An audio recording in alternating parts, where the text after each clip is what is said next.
We are telling you, the government, right from the president to your administration, this time round, what you have seen in the past, right from 2024 June, 2025 June, and Sabas, that is nothing. Wait for an international demonstration that we are going to hold any time.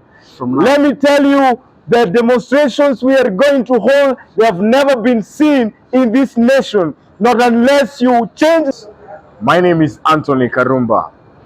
And I want to say concerning today, the president and the government of the day has proved to us beyond doubt that now we made the worst mistake during the elections of 2022.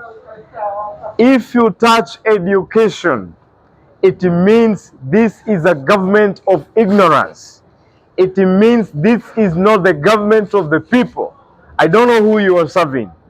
Education is not a privilege to the Kenyan child, but education is a right to the Kenyan child. Mr. President and your administration, I think now beyond any other time, we can confidently say that your administration does not know why they are in those offices. They do not know their roles, and they have failed terribly. And I want to tell you, good people, a wise government do not invest in mines. A wise government do not invest in these affordable houses you're telling us about. A wise government must invest in the minds of its young people. We want to tell you, it is now beyond doubt what we actually said before, that this administration wants to completely kill and sabotage the future of Kenya. Today, the Minister for Education, this one body comes to tell Kenyans that there is no more free education. We want to ask you, Moi Kibaki was able to introduce free education and maintained and sustained. Uhuru Kenyatta's government did the same. But your administration comes to tell us recklessly that there is no money to continue with this free education. We want to tell you, good people, we heard you during our protest last year. Come out clearly, calling us terrorists, calling young people criminals, calling us that this is a generation of confusion. I think now you want to prove to us that you have no plan for the young people. The other time you told us that this is not the first administration under which we have the crisis of unemployment. Now again you are here telling us that there is no money for education. Good people, you mean these criminals, these terrorists, these sons and daughters of Mama Bogas, of Boda Boda riders, these sons of sufferers and hustlers who took you to power, you completely want to finish them. Hey, wait a minute. Now you are coming too much. The government of the day, Mr. President, it is now about time as a nation we say Kenya should go now to renovation, because we have no nation, we have no country. You know clearly that the power of education is what has made this great revolution of Gen Z the most powerful revolution we have ever seen in the history. And I think this is the sabotage. They feel that now the only way to deal with these people is to make sure that you don't give free education so that you cannot be challenged by wise and brilliant minds. I want to tell you, and I want to call all citizens of this Republic of Kenya, good people, there comes a time when we say, jokes aside, and this our nation, we have to put things in order now. Good people, this is not about politics. This is not about this community versus this community. This is about our future. This is about our own future as a nation. Parents, look, every day you do your best so that these children, you can take them to school so that they can change the landscape of your life and their own lives. But look, the people you send to the offices, they are now after your own investments. Every parent, some of them have actually sold everything so that they can take their children to school. But this administration is against the poor people. You came to power through these poor people. You came to power through manipulation of these poor people, calling them hustlers, calling them every word, good words to suit them to vote for you. Didn't you know that time that the task you are taking is such huge and serious that now you come to tell us, oh, you have failed and you don't have the competence to continue serving the people of Kenya? In fact, we want to say from here, if you people don't revoke this, let you stop every other project, but allocate money for education. It is not a request. This is a demand from us. We want to tell you, you must protect, you must respect our rights as Kenyans. One of the rights of the Kenyan children is education.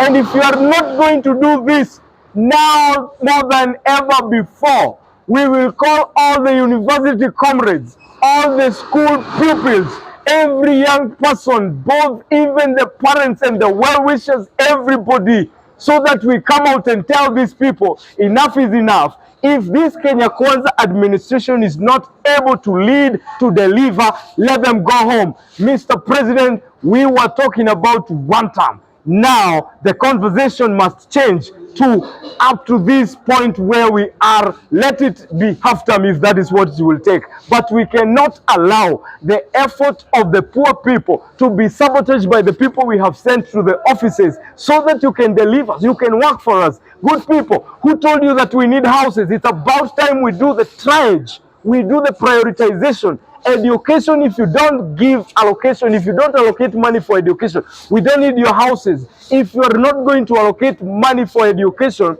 the projects, let us do without this project that you're telling us, the stalled road projects. You have every time been talking about the projects of the roads and all these stalled projects that you have as a government.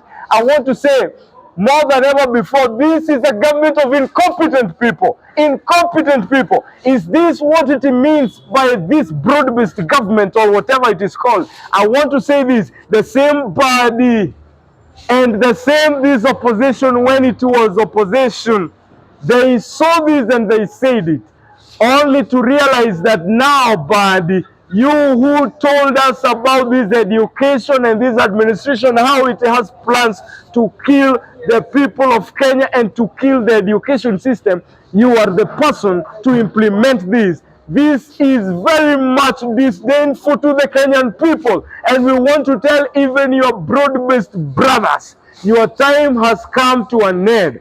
All of you, pack your things and go. Now, young people, you can see what we've been talking about. As we say, Genz, we are the Moses of Kenya. God sent us so that we can liberate ourselves from these oppressors.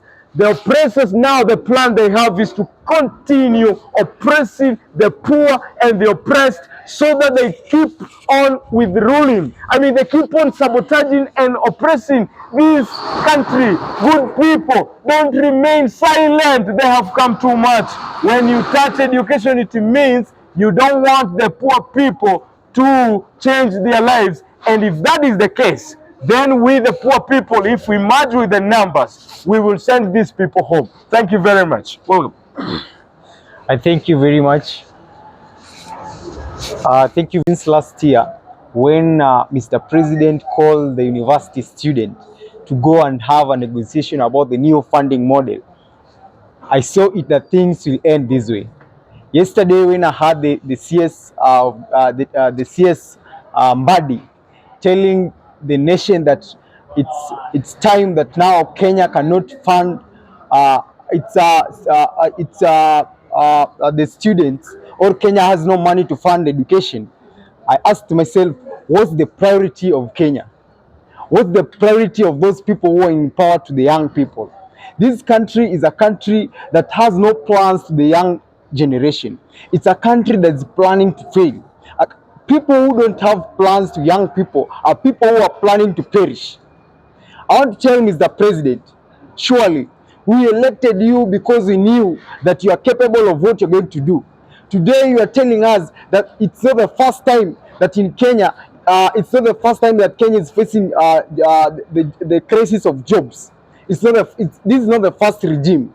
And we are asking you, when you came to the street, you promised that you will deliver everything. You had the blueprint. You told us that this will be the government of the hustlers. Now those hustlers in their own government, you are telling us that the government cannot afford to pay tuition fee to their own students. I want to tell the university students, we know what the government is doing in the university institution. The government has held the university student communicado using one Shalin Ruto with the projects that every time and again is in all universities splashing money. That's why today Kenyans, the common wananchi has no voice. Students who used to radicalize the public, those who used to give civic education to unlearned people, are the people now who have been captured by the government, so that those who have no skills, or those who are educated not know, so that they cannot know what is happening in the country. We know that since time memorial, when the late President Moi Kibaki introduced free education, where our GDP was, if we compare the GDP of 2002 and the GDP of 2025, there is a slight difference. And now, if Kibaki managed to fund education with that GDP, what was it now that the current regime cannot fund the education? The population of Kenya has increased, but also the GDP has also increased. What are you telling us that now you cannot fund the education? I want to tell the President William Samoei Ruto that those people who are advising you are misleading this country. Us as young people, we are telling you that if you would provoke these orders that were given out by the CS body, we are going to radicalize each and every institution, each and every university. We will come out to the street to protest because right for education has been infringed by this regime. Right for education has been infringed. And you know, Mr. President, we as the young people, the only weapon that we have against the oppressed is the mindset. Now we are using that chronology to oppress us, because you know the only difference between oppressed and the oppressor is the mindset of the oppressed. Us as young people, we would step down. We are not going to give you any more chance. Free education is mandatory to any person in this nation. Lastly, as I finish, Mr. President, what we want to tell you as young people, we know that every time if you talk, you lie. Every sentiment you give, it's a lie. So kindly please don't come with promises that the word CS Mbadi said that there is no money to fund education. It's a lie. We know this is a thing that has been brought out in the boardroom, and it's something that you have discussed with your cabinets.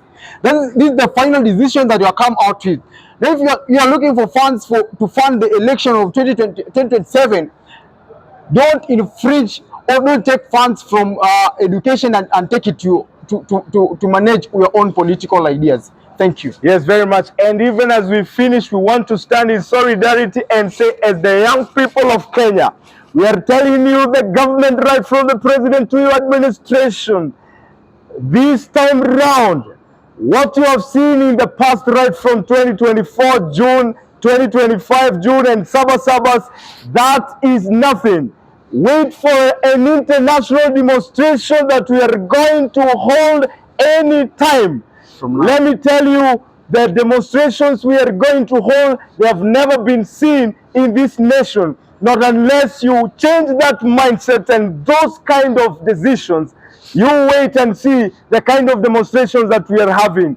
This is our time as the young people, and not just online, but on the front line. Thank you very much.